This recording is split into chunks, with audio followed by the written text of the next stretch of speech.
So in 2022 alone, South Africa has experienced high inflation costs, severe power cuts, unemployment at an all-time high, and economists predicting that things are going to get worse. Next month as well, the fuel price is expected to go up again, influenced by global events such as the Russia-Ukraine conflict. The economy, as we know, is under severe strain. But what will it take to stabilize it? Let's bring in Economist Moeletsi Mbeki, who joins us on the line this morning. Moeletsi, it's great to have you with us on the program, but it's difficult to try and find a starting point for a discussion like this, given everything that I've outlined and given what the Treasury DG had to say in Parliament this week about most of our municipalities being dysfunctional. What's the state of our country at the moment? Well, really the fundamental problem of South Africa's economic strategy or economic policy is that it is driven by consumption rather than being driven by investment. So if you look at the South African economy, you find that investment is about 13-14% of gross domestic product. It should be above 30%, but it is 13, or 14%. Now, an economy that is investing only 13% of GDP can never grow. And the consumption in South Africa is more than 60% of GDP. So we have a consumption-driven economy rather than an investment-driven economy. If you compare our economy to the Asian economies, they are completely the opposite. China, the investment is 45% and consumption is 35%.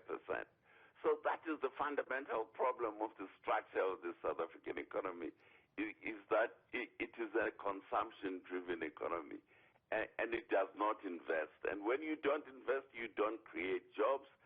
As the population grows, unemployment grows. And that is the fundamental problem of the South African economy. And it's difficult to attract that investment, isn't it, given all of the challenges in our country? We can't keep the lights on. No, you can't. You are not investing yourselves. We ourselves are not investing. We are consuming. And therefore, our infrastructure is getting dilapidated. That's why we have power cuts. That's how our railways are in a shambles. That's why our ports are in a shambles. Their equipment is old. That's where South Africa is.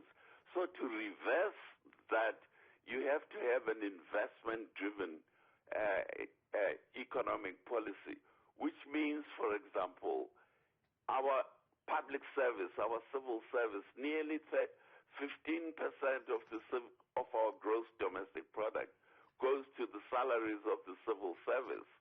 Similar countries to South Africa, it's only 5 or 6% of civil service salaries at 5 or 6% of GDP.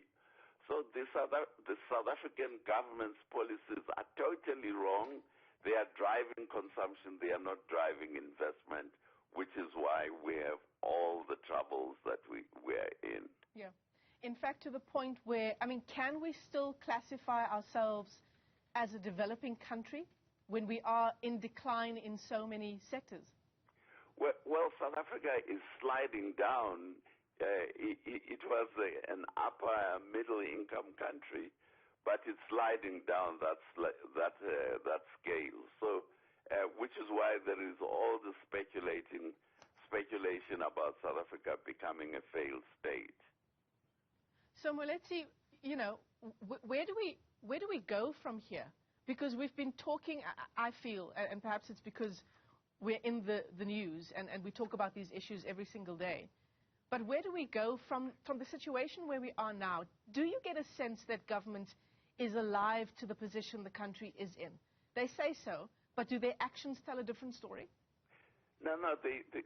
You see, the ANC is the one that is driving the consumption policies because it is essentially trying to increase the consumption of the black middle class using the public service, using state-owned enterprises, using municipalities, using provincial. That's the ANC's policy. So as long as the ANC is there, that is the policy that you're going to have.